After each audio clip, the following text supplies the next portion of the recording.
ओम नमो नारायण। मैं और राज शेखावत जी 12 बज रहा है और रात को मंत्रणा कर रहे हैं कि 8 मार्च का कार्यक्रम कैसे सफल होगा। ये धौलपुर और ग्वालियर होके आ रहे हैं और अभी दिल्ली जाएंगे रात में। कल फिर से कार्यक्रम है, क्योंकि 3-4 होली है। हम लोगों की तो छुट्टी नहीं है, लेकिन लोगों की छुट्टी होगी, इसलिए तंग नहीं करना है। तो कल का पूरा दिन कैसे उपयोग हो, ये प्रयास कर रहे हैं। ये प्रयास आपके लिए कर रहे हैं। आप अभी सो रहे होंगे, लेकिन 12 बजे रात को हम लोग जग करके, राज जी जग करके पूरे देश को जगा रहे हैं कि 8 मार्च को आना है।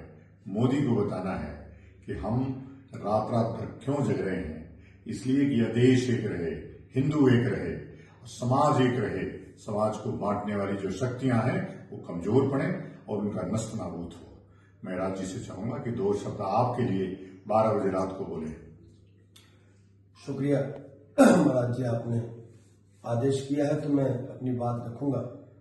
लगातार पिछले कई दिनों से हम लोग पश्चिमी उत्तर प्रदेश, मध्य प्रदेश का जो बॉर्डर का एरिया है वो, प्लस राजस्थान का जो बॉर्डर एरिया है वो, और अब कल से दिल्ली और हरियाणा का जो बॉर्डर एरिया है, जो दिल्ली के आसपास का, वहां पर हम आमंत्रण यात्रा के माध्यम से जो सामान्य वर्ग के जो जनता है, जो लोग हैं, जो नागरिक हैं, जिन पर ये काला कानून थोपा गया है, उन्हें ये 8 मार्च के आयोजन को सफल कराने हेतु लगातार संपर्क में है।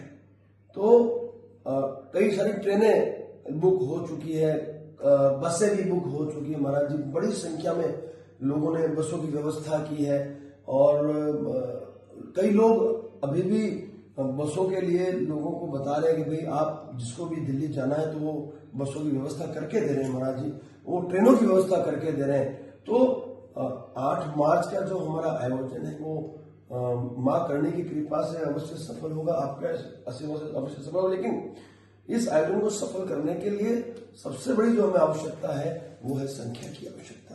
तो मैं आपके इस माध्यम से, इस वीडियो के माध्यम से इस देश के प्रत्येक सामान्य नागरिक से आग्रह करूंगा, सिर्फ एक दिन 8 मार्च का जो दिन है वो आप कुछ भी करके, सब कुछ छोड़ के, अपने परिवार के साथ, अपने सगे संबंधियों के साथ, अपने दोस्तों के साथ सिर्फ दिल्ली के रामलीला मैदान में 12 बजे पहुंच जाना।